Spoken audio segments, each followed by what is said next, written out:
Hello and welcome back to the County Chat channel. Today we are doing an England cricket special, as we often do when the Test match series come around here in England or down in Australia, as we did over the winter with England. I was going to do a podcast about it on Monday. I thought I'll give it a day. Then thought about do it on Tuesday. I'll give it a day. Lucky I've waited a few days, because if you haven't been paying attention, quite a lot's happened in relation to the England Test match team in the last few days. To break the news, not that I'm breaking the news to anyone, but Ben Stokes and Gus Atkinson were caught out post-curfew involving a Saracens rugby players. They were on their night out do at the end of their season. The Saracens rugby player tries to punch Gus Atkinson, ends up hitting an England security man in the face. Lots of confusing things going on. Pretty lots to unpack. There was a game itself to unpack, and we'll go into that as well. But it's just a kind of little update pod, just to sort of what's going on in England Test cricket. Now, little personal update from me. I haven't done a podcast sort of since releasing these videos, but if you haven't been paying too much attention, I've started a new YouTube channel called The Sports Badger. The idea being is going to be a lot of video content about different kind of sports, different kind of theories, ideas that I have. But the first video, for those who are County Chat fans and not seen that I've done this, is all about England cricket. So the first video and the second video of that series are out now. It's a 3-part series.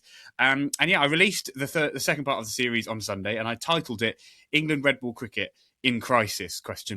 And then England started doing, were at the time, and it was all recorded well before the Test match against New Zealand, were at the time in the process of winning a pretty comprehensive Test match against New Zealand at Lords. So, as a content creator, you're going, oh God, that was a bad decision for me, calling it England Cricket in Crisis, and we've won the first Test match. And then 3 days later, the whole drinking culture issues start coming back up, and all of the problems we had over the winter start coming back up, and you think, oh, pretty apt title for that video. So anyway, there's sort of a bit of self-promo there. If you're a County Chat fan who hasn't noticed, the Sports Badger videos are out. Go check them out. I think you really enjoy them. They're a bit more edited, a bit more, script and theory, but not theory, narrative based and all of that sort of thing. So if you like your YouTube content, go check it out. And then eventually I'll release that full 3-part series as a sort of podcast on my Spotify podcast, if you're just a podcast listener as well. So anyway, without further ado, we'll kind of dig into it, I guess, in sort of chronological order. It all started with a Test match, right? England played New Zealand at Lords on perhaps one of the worst Test match wickets we've seen in England for a long time. And worst always feels harsh, because I also think you could define a bad pitch by a pitch where there's a draw and it never looks like a performance, is like a result's going to happen. Like England playing India at Old Trafford last year, I think it was like 500 played 500. The pitch didn't deteriorate. I see that as equally as poor of a pitch as this England-New Zealand pitch. If you don't know what happened, with a lot of rain around and stuff like that, they didn't finish 2 full days of overs before the 40 wickets were done. The balls were moving a lot. The bowlers bowled incredibly well, obviously, but most batters were out bowled in LBW, which you can usually tell there's something going on with the pitch there. Jacob Bethel's dismissal in the second innings barely got off the ground, and a lot of things. There's a lot of mitigating circumstances. Those of you who are based in the UK will know how how dry of a May we had, and then sort of how wet of a June we've began having, or sort of the end of May into June has been incredibly wet. That's been the kind of excuse, for lack of a better word. But you discuss it with just cricket fans that you know and you see and you meet, and it's the truth of it is it's a bit of a trend of Test match cricket in general, and I think it's quite an interesting trend. And people might point it towards climate change, people might point it towards maybe just the degrading of pitch groundsmanship and all of this sort of stuff. So it's a very interesting situation. But England won by about 110 runs in, as I say, sort of 3 days. So by Sunday, the time I was posting that video, as then England Red Ball Cricket in Crisis and all of that, England had won a Test match at home against a very good New Zealand side, or a perceivably very good New Zealand side. It's quite an interesting situation to be in, because Bazball, that was a whole thing over the winter, right? Bazball had gone too far. It had messed up how England could play, and they'd been absolutely hammered by Australia, and some of the performances and some of the dismissals, quite frankly, had been very embarrassing. So there'd been a bit of reversion back to kind of, I guess, in a way, what England cricket is known for. I guess what any Test match out is known for. A little bit more maybe logic to the selection picks, for example. So Emilio Gay coming in for Zach Crawley, because Zach Crawley had a terrible start to the county season. Emilio Gay had a brilliant start to the county season. Ollie Robinson coming in. Bryden Cast was injured, but that's who he presumably has replaced, and Chris Wokes to a certain extent as well. And Ollie Robinson did incredibly well to begin with. Emilio Gay got a 50 on a wicket where getting a 50 is, I would say, the equivalent of getting 100, just by the nature of it. So the kind of all the selection things went really, really well in a way as an England fan and England selectors. I'm sure that's how they felt. They felt, okay, cool. We've got this all off to a good start. We've beaten New Zealand at home. But yeah, all of those people saying this is like a real, a new era, false, a good dawn of Test cricket changing. I have a slight stat for you. I think I noticed that New England and New Zealand have played each other in Test cricket for a very long time, like most Test match sides have played a lot against England. New Zealand's win rate against England in Test matches, I might be getting this slightly wrong, I think is 12.5%. And that's in all Test matches ever. And New Zealand for a while weren't a great Test match side, so it's a little bit skewed. But therefore, that equates to they have won 14 Test matches in their history against England, and 6 of them have been away in England. So the idea being that this one Test match, us winning at home against New Zealand, albeit New Zealand are a better side than they have been for most of their history as a Test match team, is a bit of a false dawn, I would possibly say, especially on a wicket like that, which suited bowlers like Gus Atkinson, like Ollie Robinson, these line bowlers who can just nibble it around, bowling scrambled seam balls and just get people out LBW and bowled. Josh Tongue also bowled beautifully as well, like, let's not forget. And, if Matt Henry didn't have a bad back, basically, their best bowler, I mean, arguably their best bowler, but one of their best bowlers, the leader of their attack, I think it would be safe to say, you never know how that Test match might go. So it's quite an interesting one. I think it's a funny one again when you release a video which is quite damning of Bazball and all of the things that we've been going through as England fans in the last 6 months, and then England win. You kind of question yourself and you go, oh, was that an overreaction for you? But then I think it's probably the other way. I think there's been a slight overreaction to how well this Test match has gone, and it's we never know how this series might end up playing out. And you'd hope at the Oval it's going to be a bit more of a solid pitch in a sense, an easier pitch to play on, a bit more of a cricket wicket that will play out through a 5-day Test match and all of those sort of things. But it'd been very interesting in the kind of purely Test match being played sense. It was an interesting Test match, right? This new era, they'd kind of said they were turning a corner as a team and how they were playing and all of those sort of things. But the one defining thing that I think a lot of people had almost forgotten in a way, because you can level with yourself as a fan, right? You go, you're an England cricketer. Of course, you're going to go on a night out. If you're in Australia, you go into Noosa. It was one of those things that was like, everyone agreed it didn't look great when you're getting hammered in Australia to go get hammered in Australia, if you pardon the pun.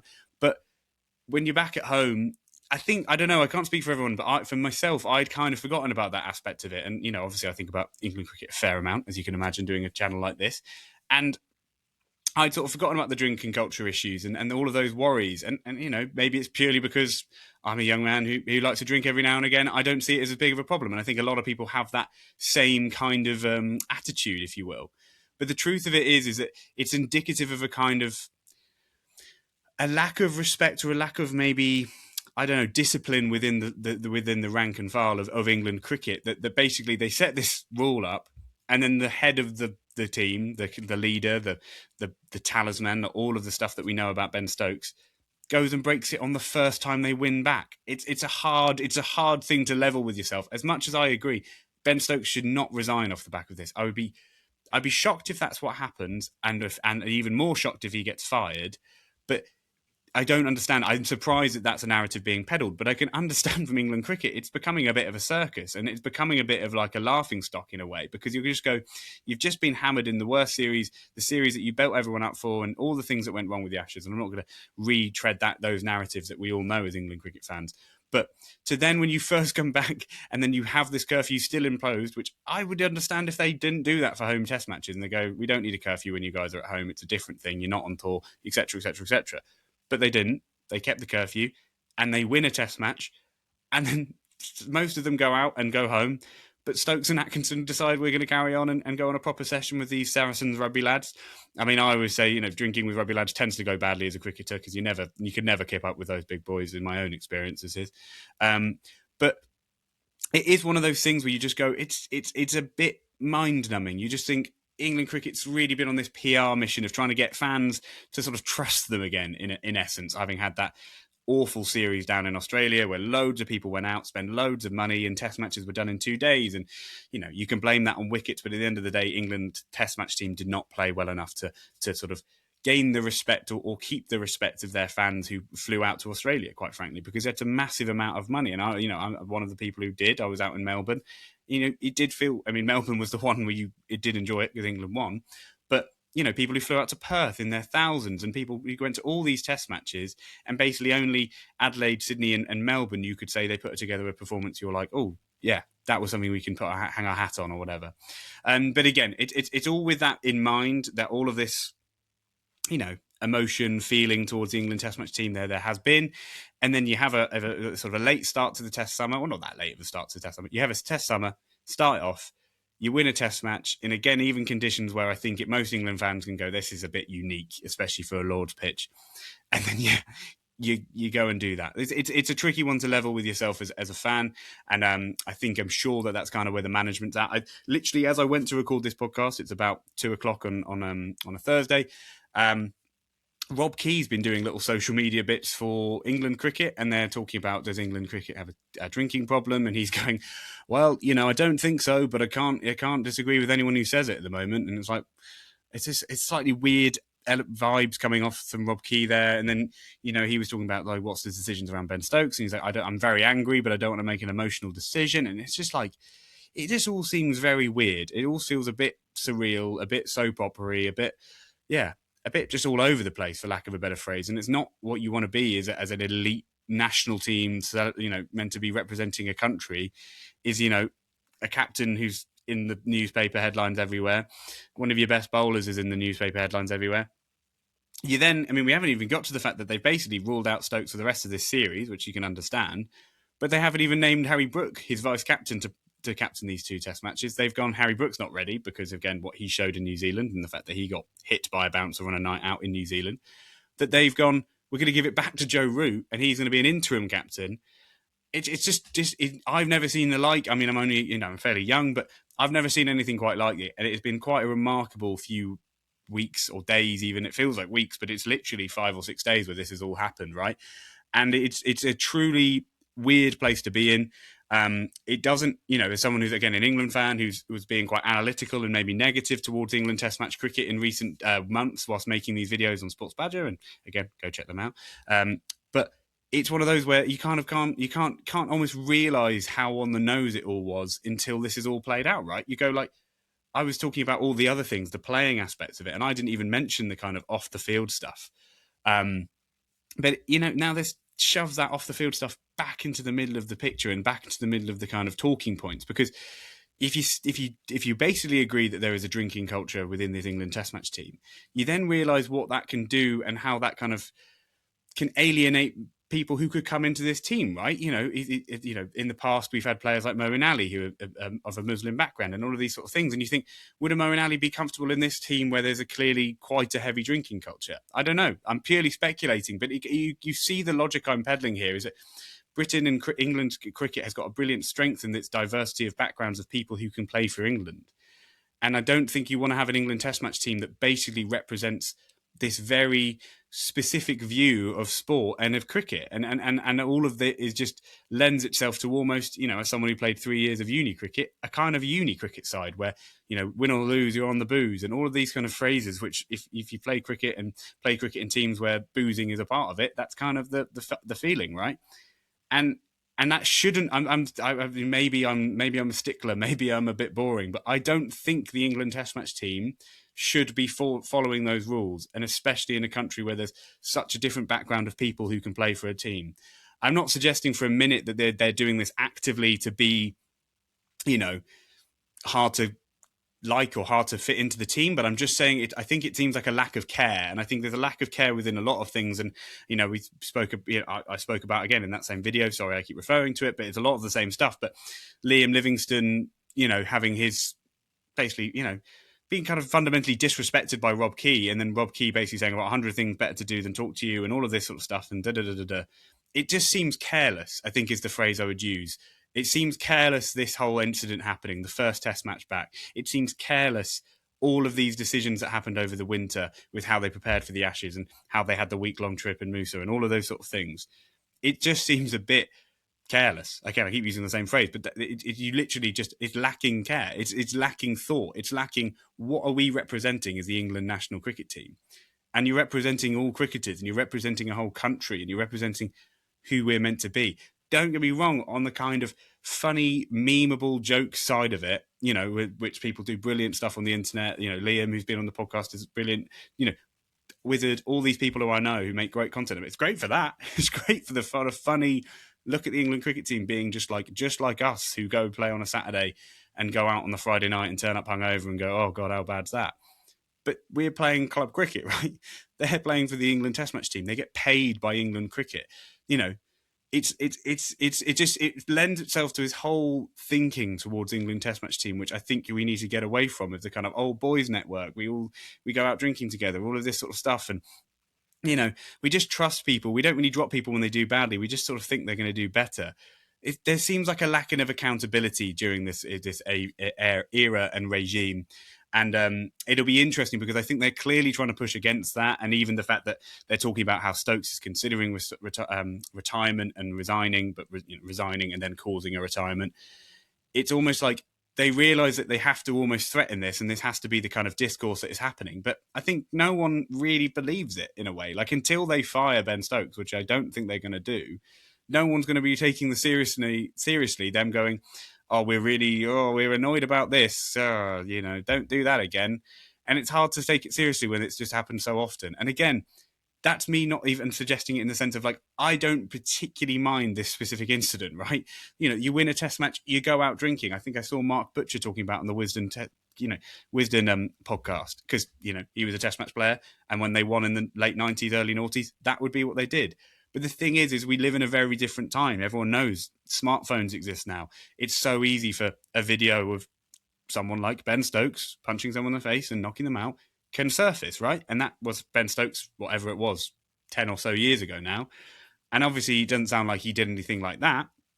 But he was involved in an incident which happened at 1 a.m. And it's like, again, you have to have this duty of care to being the England Test match captain or England captain of any kind. And it's like, imagine if Harry Kane had the same thing in the England football captaincy. It just doesn't happen. And it's because there's a culture there, and it seems like a very different thing.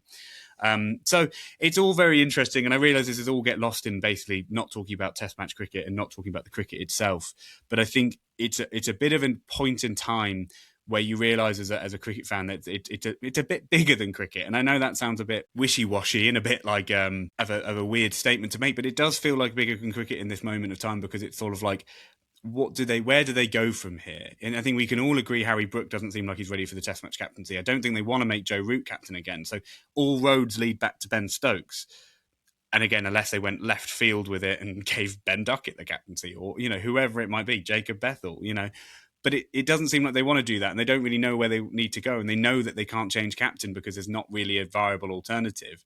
But then they haven't brought anyone in who could be a viable alternative. And again, this is all a bit neither here nor there, and a bit speculation. But it's a situation where they feel like they're sort of backed into a corner, but there's not much they can really do.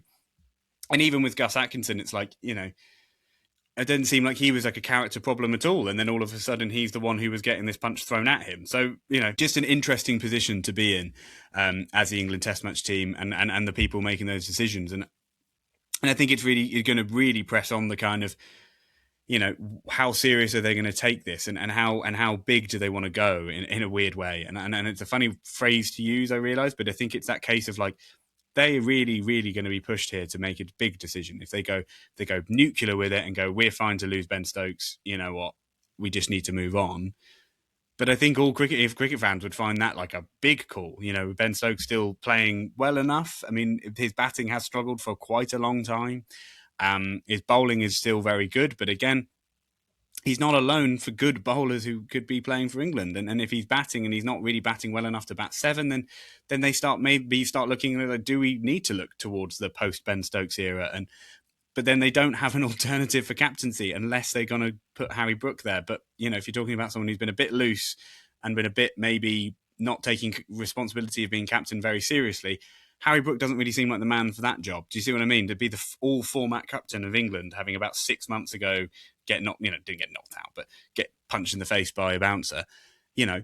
It's just a situation for England, which I'm sure it was the worst case scenario. And I'm sure when Rob Key, and all the people in charge woke up to that phone call of what had happened, they would have, their hearts would have sank and all of those things. And I do genuinely have sympathy for those kind of decision makers. I have very little sympathy for a lot of the stuff they've done in the last 5 years, to be quite frank. But this is one of those moments where I do have some sympathy for just how they might be feeling and how this happened in a sense. So yeah, interesting to see how it plays out, I would say, and it's a real moment, I think, as I keep sort of referring to. I think the other element we have to sort of investigate, if you will, is also how is this going to play out for the rest of the series. As I keep mentioning, this New Zealand side, despite their poor record in England generally, is a very good team, and they haven't had the same massive news storm in the week after their loss at the Lords. And you'd have to assume they're going to be in a pretty good place to win at the next 2 test matches. And then all of a sudden, New Zealand win the test match series, basically, and everyone goes, oh, that's a shocking performance, what happens then? Is it then are we looking back at McCullum and Key and going, oh, is it you guys' fault? And all of that kind of stuff. It's like, who could be the potential collateral damage of this very big moment at the start of a test summer? And does it show a general apathy that Ben Stokes maybe had towards the leadership above him, in the sense of, like, did he know how much of an FU this was to basically the hierarchy, and went, you need me more than I need you? And I think he's been toying with the idea of retirement probably for quite a while, and thinking, if I retire from England cricket, he might be getting paid millions a year by the ECB, but he could very easily earn a pretty similar living by doing all the international T20 tournaments and retiring fully from Test cricket and going, you know what, I've had a 100 Test match career. I've done very well. I've done amazing things. I've been captain. I've done sort of ticked every box, really, other than winning an Ashes in Australia. And they've already had their probably last chance, some would argue, to do that. So it's tricky, but you can understand from, I think I saw Stuart Broad talk about it, and he was like, do I want Ben Stokes to be our captain come the 2027 Ashes when the Aussies come back here? And he was like, absolutely, I do. And of course, he's a friend, and it's a very different relationship. But you see what he clearly still has that respect of everyone who's played under him, of like, he's a captain, we lead him, we follow him out to battle, and he's the clear kind of alpha of England cricket at the moment. And it just seems like they just have no idea what the plan is, and they don't know where to go after him. And again, I spoke about this with regards to Haseeb Hameed, and he had a bad start to the season. I think he would admit that himself. But he's someone who's just seemingly not being considered at all, despite being a bit of a run machine in the last few years. But the other thing he is a candidate for leadership. He's just won the county championship with with Nottinghamshire in 2025. But because of how he plays and because of how he's perceived, he's not been considered really at all in the England Test setup. But it's like, he could be and he should be someone who we would be considering as a new future Test match captain, especially if we've agreed at this point that Harry Brook isn't quite ready for that. And I think the ECB have kind of agreed with that by the nature of naming Joe Root as an interim captain. I mean, again, I mentioned it earlier, but I don't think there's a precedence for that. I don't think that's happened. I could be missing something, but I don't know of that happening ever. Usually the reason you have a vice captain in a cricket side and any side is that who takes over if the captain is unavailable for some reason. But in this case, the captain is unavailable because he went out on the booze, and then they looked at their vice captain and went, so if we're not letting him captain because we went out on the piss, why are we going to let Harry Brook captain? And I can understand that. That was my whole argument when this Harry Brook thing happened, is what is the succession plan? But like so many things in England cricket at the moment, and again, all stuff I talk about in this video as I'm doing, and the next video that's coming out is maybe even more so, there feels like there's just no thought through plan of why, in a sense of like why we're doing this decision, or what is going to happen after this. It just seems like there's a total lack of long-term planning in the England setup at the moment. And that's, as an England fan who's a young England Test match fan, you think, well, I want to know in 5 years' time that England Test match team might still be good. But at the moment, it's like we've got Jacob Bethel and a few good young fast bowlers, and we're like, that's all we need. But it's much more existential than that. Joe Root is only getting older, and he's propped up this batting lineup for 5 years. And anyone who wants to argue with me on that, just check the numbers. It's Ben Duckett and Joe Root who've scored bulk of runs in the last 4 years. And aside from that, no one else has. And if you just took Joe Root out of that lineup, it would be looking like a very poor Test match team. And bearing in mind, I mean, they would have moved up the rankings as of this win, but they were in 7th going in. World Test Championship rankings, out of 9 teams, they were in 7th going into this game and this series.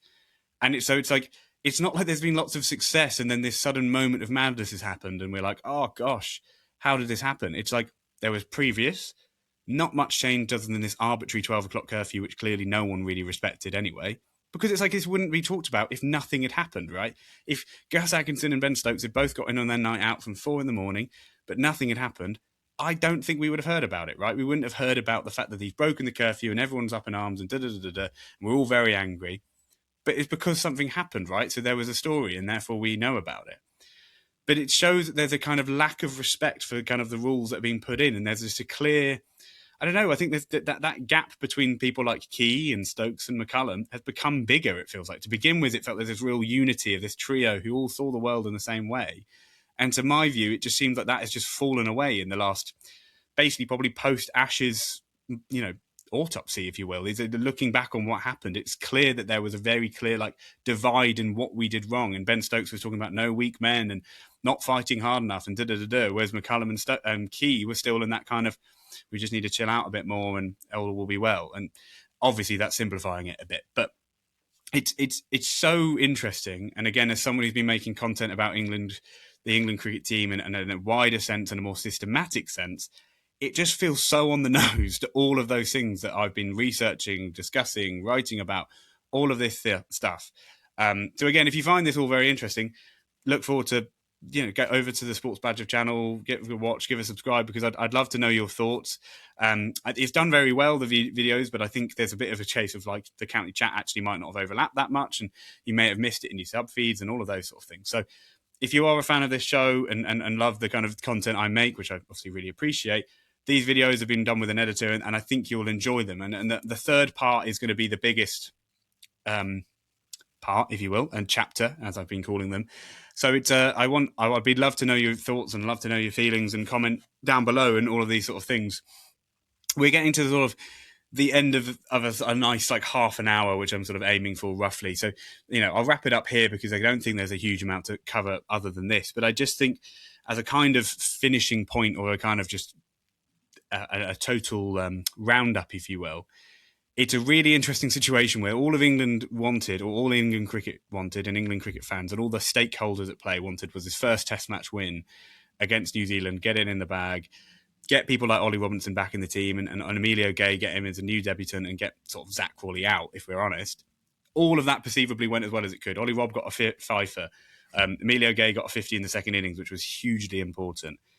And then it's all overshadowed by your skipper and one of your best players going on a night out and then getting in a fight with the Saracens rugby player, by the sounds of it. And from, to give a bit of credit to the England lads, which is hard to do, is that he also is this Saracens player. I think I saw someone be quoted as saying it would be terrible for Stokes to lose his job because of this one bad apple, effectively. And that was sort of the vibe that has been given off by people who are there, basically. So that is a bit of a mitigating circumstance, and I do totally agree. And as I said earlier, I don't think Ben Stokes for a second should lose his job over this. But if it shows to him almost enough for him to go, I don't want to be a part of this, he may well resign anyway. Do you see what I mean? It's like to him, he probably may look at it as that they didn't have his back, or they didn't suppress it, or they didn't try and avoid this going on. They just sort of, in essence, let it happen, and which is understandable from their perspective as well. I totally get it from the two sides of it, but it's a very, very interesting one. And I think where it will play out, I'm sure we'll do more, and I'm sure I'll talk more about this in the future, but it'll be a very, very interesting one. But anyway, I think the thumbnail will probably be something with my video, which says England crisis in ruins or whatever, because I think it's quite a funny thought that I made a video which was basically about nothing to do with the drinking culture, just more about how England were playing and how England were selecting and all of those things, and used the phrase in crisis in that sort of clickbaity sense. And then the days preceding what I've posted as a video, they've actually proved me right, but just for that drinking culture element that I think is a really, really interesting and worrisome sense of it, I think, because it's just a bit how did this happen? And how did it happen so quickly, in a sense? It feels like it could have easily not happened. And I think that's a bit of a how did, in this situation where you're such important figures in England cricket, did you let that happen? Anyway, I've kept chatting away for a long enough period of time now. I thank you so much for watching and listening. If you've enjoyed this, make sure to drop a subscribe, a follow, wherever you might be, a rating if you're on Spotify and Apple Podcasts, a like, a comment. I'd love to hear from you. Again, this is another sort of situation where it's a really, really interesting, lots of stuff going on. So if you've got any thoughts of your own, and maybe don't have someone to chat about, but drop a comment and I'll definitely get around to responding. I'd love to hear what people are saying and thinking, because I think it's a bit of a thing. Lots of people have a different opinion on it, and I think that's interesting, I guess. Anyway, thank you so much for watching. I've been the County Chat. I hope you've enjoyed. If you're just starting your day, I hope you have a great day. And if you've just finished your day, I hope you had a great day. Anyway, thank you very much for watching. Cheers.